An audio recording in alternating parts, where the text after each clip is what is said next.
And so without more ado, I'd like to hand over slightly earlier, I might point out to you, Peter, to Peter Walker, who is our first presenter. Peter is on the committee of IMCoS as our membership secretary, which is why he was interested in what was being shared by Jerry earlier on.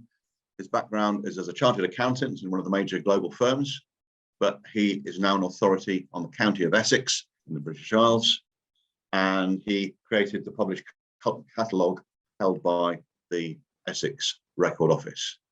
So Peter, over to you. Thank you, Mike. I first saw the Chapman and Andre map as a wall map at our local museum. Looking up at it one evening, next, I noticed what I took to be a major error in the depiction of a road.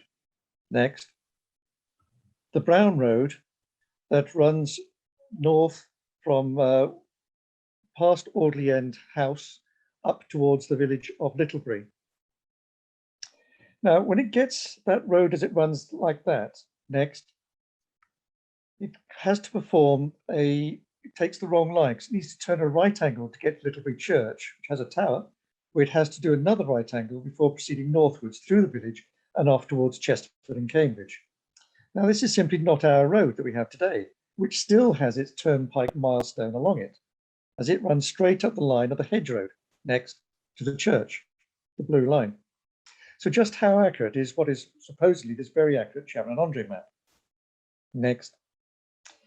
Now, Essex, as shown on a roughly contemporary map of England and Wales, has Essex in the east of England, next, just to the northeast of London, next. And you can have it a little bit closer up as well. There are plenty of existing county maps across the country, and with Essex at a size, next, we can see towns and many villages, prominent rivers and a few roads. The county of Essex, next, is about 49 miles north-south, 65 miles east-west, and I'm speaking from, next, up here in the northwest. Now, across England, there were very many county maps by the mid-18th century, but only a quite small number of surveys have been carried out. And there was a feeling there was a huge disparity of accuracy, detail, and scale across these maps. There was thus a movement for each county to have a new survey and for it to be published of a scale of at least 1 inch to the mile, and preferably 2 inches to the mile. The Royal Society for the Arts weighed in with the incentive of awards for newly surveyed county maps that could prove their surveying credentials, although the incentive, worth £100, would not come anywhere near the cost of surveying a county. Most surveyors who took up the challenge went by the subscription route, i.e. publicise what they're going to do, get part payment in up front, and the remainder when the map was published. Now, in practice, Essex was already one of the most surveyed counties in England. It had been surveyed in 1576, Christopher Saxon, 1594, 1678, 1696, and 1724. Far more than, say, Cambridgeshire, the county one immediately to our north, which after the Saxon in the 1570s didn't have a survey published until the 1830s. So who are these Chapman and Andre? Next. John Chapman had been born in Suffolk, apprenticed to John Rock, the notable Huguenot map maker in London, and worked on estate surveys and then county maps of Durham, Staffordshire, and Nottinghamshire, the latter published in 1776. And working on these may explain why, if the surveying took place from 72 to 74, the Essex map was not published until 77, in fact, just the year before he died. His co-worker, Peter Andre, was also of Huguenot descent, working for John Rock and his Mary widow, and had previously created city maps and worked on the county map of Surrey. Now, it is speculation that the John Chapman is the gentleman admiring the frontispiece for his map of Essex in the centre there.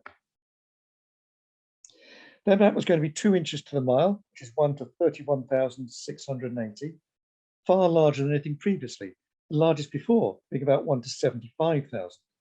And it was to remain the largest scale for over 100 years, as the Ordnance Survey only published 1 inch to the mile for many, many years.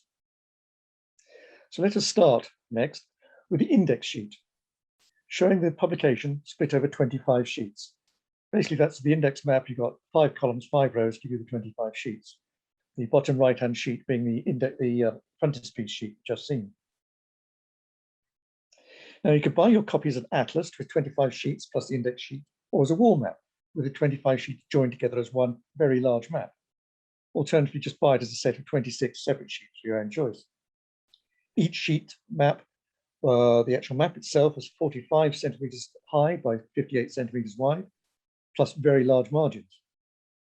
The wall map, constructed like that, is about 2¼ meters tall by 2.9 meters wide, or 7.5 feet by 9.5 feet.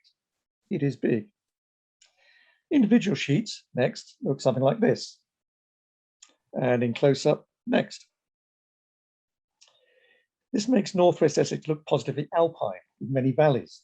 South Essex is very flat. In the north, we do indeed have hills and valleys, but the effect of their hatching these slopes is to perhaps overemphasize this. It'll be another 100 years after this before the Ordnance Survey changed from the same hatching approach to contour lines on their maps. We can see we've got a built-up area in red, a grand house with parkland in green, rivers, major streams, ordinary roads in white, and major roads with brown, the latter with milestones. However, given all these sheets, it's not just on modern atlases that you have problems with a place of interest on the very edge of a map sheet. It's certainly not a new phenomenon. Next, the county town of Essex, Chelmsford, is smack on the edge of sheets 12 and 13. Next. Now, a set of sheets cost about £1.25 uncoloured or £1.75 coloured, or about £2.60 bound into a leatherback book, which now costs several £1,000s from a dealer or auction. We have no record of the cost of creating the sheets, but the much larger county of Devon had cost £2,000 a few years earlier, though the smaller county of Northumberland was estimated to cost just over £500. So averaging these two and allowing for the size of Essex and so on, I'd guess about £600 to £700 for Essex. With the map was a list of 216 subscribers, next, and the number of sets each person purchased. The alphabetical listing, however, highlights the hierarchical nature, next, of society. As across the top, you get 2 royal dukes, then ordinary dukes, followed by marquises, earls, lord viscounts, lords, next, knights, members of the army and rank order, or before, next, you get to the remainder of the populace.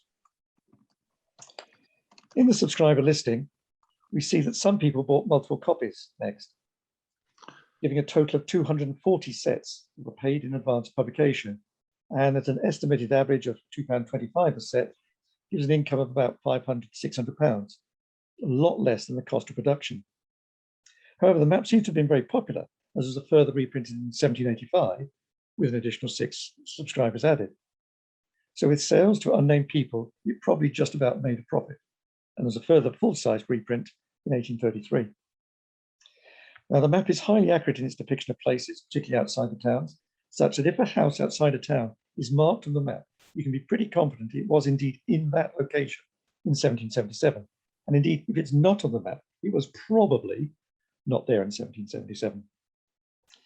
The map's highly accurate in its depiction of geographical features, and Andrew McNair, in his 2015 assessment of geography put against modern maps, concluded that the Essex map is of exceptional accuracy. So what about this wrong road I mentioned at the start? Next. Well, if you go into the, next. Going to researching at the Essex Record Office, I discovered in 1811 a highway diversion order, whereby the whole road, milestone and all, was moved down the slope of the hill to that blue line, occupying where the hedgerow used to be. So Chapman and Andre have indicated. One speculation is by moving it down the hill, it meant it was no longer in sight from Audley End House, the local rich place. So why do I think this is important? Next. It's certainly the biggest scale to date. You get a lot more detail, and furthermore, the information you get comes with very high accuracy for investigators. I'm sure it is not perfect. It's certainly a far, far better than anything before. As I say, the people investigating even these days, over 200 years later, is tremendous good news. Next. The end, Mike. Thank you very much, Peter. Much appreciated. It's like getting some orange juice and adding water to it. There's so much there to think about.